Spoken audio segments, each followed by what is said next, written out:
The Boy of the 3-Year Nap by Diane Snyder. On the banks of the river where the long-necked cormorants fish at night, there once lived a poor widow and her son. All day long, the widow sewed silk kimonos for the rich ladies in town. As she worked, her head bobbed up and down like the heads of the birds hunting the fish. What's next? What's next? She seemed to say, as if the work would never end. Her only son, Taro, was such a clever lad and as healthy as a mother could wish. But at last, he was lazy as a rich man's cat. All he did was eat and sleep and sleep and eat. If he was asked to do any work, he would just yawn and say, "After my nap." And so he was called the Boy of the 3-Year Nap. When Tara was nearly grown, a rice merchant moved to town and built a mansion. It had 20 rooms with sliding doors that opened onto the most exquisite garden. In the center was a pond filled with golden carp. And at the end of the garden was a tea house where one could just sit in the cool of the evening and gaze at the moon. Taro was impressed with his fine new neighbors and began to sneak into the garden between his naps. Everything he saw enchanted him. Taro would sigh. What a life. As the months passed by, Taro grew even more lazy. His mother began to pester him, first in one ear and then the other. "I hear the merchant is looking for a boy to work for him," she said. "What does he need a boy for?" Taro asked. "To haul rice sacks." "What else?" said his mother. "Hauling rice sacks," Taro laughed. "I pity the fool who takes that job." "How can you sit here and do nothing?" she cried. "Cheer up, mother. I have a plan." "What you need is a job," she said, "not a plan." "Don't worry, but you must make me a black kimono and a hat like a priest wears." "What will you do with them?" she said.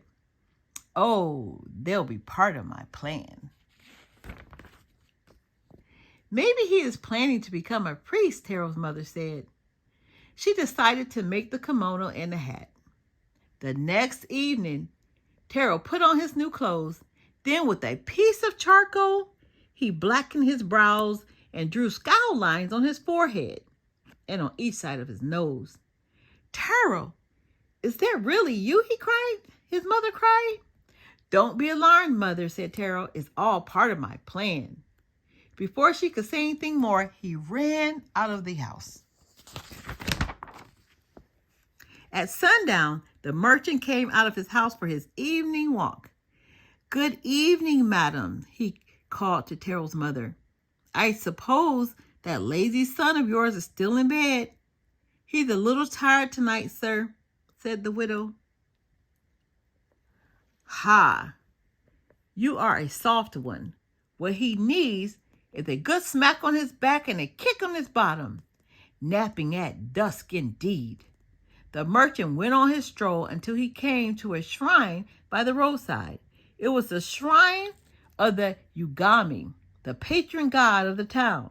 As he stopped to make an offering, a black figure appeared before him, scowling like a goblin. "Who are you?" asked the merchant. "I am the Yugami," a fierce voice bellowed. "What do you want of me? What did I do?" "It is time for your daughter to take a husband. You must wed her at once to that fine lad who lives on your street." "What fine lad, my lord?" "That fine young man called Taro." "Taro?" The merchant rubbed his ears. "You mean the boy of the 3-year nap? That Taro?" "The same." "Oh, no, there must be some mistake." "Gods do not make mistakes." The merchant began to tremble. "Surely there must be someone else my daughter can marry. Anyone but him." Not a one, growled the Yugami. It has been decreed, ordained, and sanctified. Oh, my lord, grant me time to think about this. Couldn't we wait a year or two? Impudent mortal, the Yugami thundered. How dare you bargain with me? If you delay my command, I shall turn your daughter into a cold clay pot. See if she can find a husband then. No, no, the merchant cried. My child, a pot, have mercy. Falling to his knees, the merchant began to beat his fist against the ground, and he sobbed until he was worn out. Then the god disappeared. Quite early the next morning, the merchant came knocking at the widow's door. His eyes were red and his face was drawn as he cried throughout the night. Madam, I come to you most urgent business. It seems that my daughter must marry your son. The poor woman's mouth fell open. Yes, your son, the merchant repeated. The Yugami appeared to me last night, and it is his command. But the Yugami has never appeared to anyone before. The widow exclaimed. That was so until last night. I am ruined. Tell me, honorable sir, what did the god look like? The merchant shivered. In dress, he was like a priest, but in manner, he was more like a goblin. His face was as black as coal and as fierce as a warrior's. The widow saw at once what her son was up to. Her head began to bob up and down, like a cormorant about to dive after a fish. Still, she did not want to seem too eager. So she said to the merchant, We are humble folks, my good sir. My Taro could never marry a lady as fine as your daughter. Agreed, the merchant cried. But unfortunately, what we think doesn't matter. We must do as the god commands, or he will turn my daughter into a clay pot. We must do... How terrible, the widow widened her eyes. But, sir, even if they are to marry, your daughter could never live in this wretched house. Why, the roof leaks in 100 places. The walls have so many cracks, and the wind blows right through. The merchant frowned. He had not thought of that. Very well, then. I will send a man to mend the cracks and the leaks. First thing the next morning, a plaster man came to repair the house. Fine work, Taro mumbled from his bed. In the evening, the merchant said to the widow, Now will you consent to the marriage? Alas, how can I, sir? The widow bowed. As you can see, our house has but one room. Your daughter would be ashamed to live in a place so small as this. True, muttered the merchant. All right, I will send carpenters to build you many rooms. After the merchant left, Taro chuckled. Splendid, my plan is working. When the widow's house was finished, the merchant asked, Now will you consent to the marriage? I fear, sir, that your daughter will not find happiness here. What is it now? Cried the merchant. Speak your mind, or my daughter will be turned into a clay pot. My Taro has no job, said the widow. How can he keep your daughter in luxury and comfort?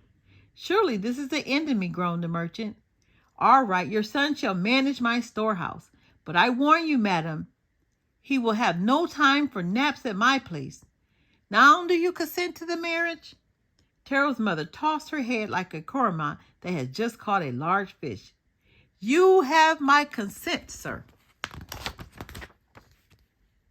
No sooner had the merchant left than the widow hurried to tell Taro the news. The merchant has made a most wonderful offer, she cried. Taro sat up in the bed. It was all part of my plan, mother. I hope you accepted the offer. Indeed, I have. You start work first thing tomorrow morning. Work?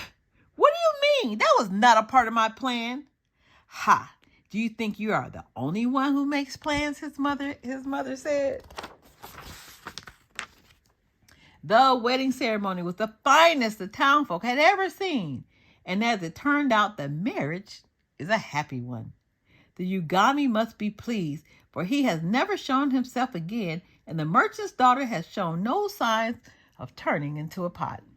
As for Taro, he does a good job keeping count of the rights for his father-in-law, which is no easy task. If he is not the busiest man in town, neither is he the laziest. It has been a long time since anyone has called Taro the boy of the 3-year nap.